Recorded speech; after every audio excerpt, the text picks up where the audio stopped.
If your kid hears "put on your shoes" and their whole body locks up, that's not defiance. That's not stubbornness. Their brain just heard a threat, and there's a name for why that happens. I'm John. I'm a dad of a twice exceptional little girl with autism and a PDA profile. PDA stands for Pathological Demand Avoidance, or the way I prefer to think about it, persistent drive for autonomy. And I live this every single day. So I want to break this down in a way that actually makes sense, because once you understand what's happening in your kid's brain, everything changes. So what is PDA? So here's the simplest way I can explain it. Most of us hear a demand like come to dinner, do your homework, whatever, and our brain processes it as information. For a kid with a PDA profile, that same demand gets processed as a threat. Their nervous system goes straight into fight, flight, or freeze, not because they're being difficult, because their brain is literally wired to perceive demands as dangerous. And here's the tricky part. This happens even with things they want to do. Our daughter loves going to the park, but if I say, time to go to the park, wrong approach. Her brain hears the demand, not the destination. The want doesn't override the wiring. And this isn't an oppositional thing. Research from O'Neill's and colleagues identified 6 core features of PDA, and the key one is this. The avoidance is driven by anxiety, not anger. That's what separates it from something like ODD, oppositional defiant disorder. ODD is typically anger-driven and directed at authority. PDA is anxiety-driven and applies to all demands, even fun ones, even self-imposed ones. So let's talk about the nervous system for a second. Dr. Mona Delahooke talks about this in her book, Beyond Behaviors.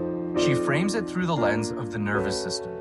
When your kid's brain perceives a demand as a threat, it activates the same survival response as if they saw a bear: fight, flight, or freeze. And you cannot reason with a survival response. You cannot consequence your way through it. You cannot reward chart your way past it. This is why traditional parenting approaches often make PDA worse. Do it or lose screen time, that's another demand on top of the original demand. You've just doubled the threat. Let's talk about what works. So what do you do instead?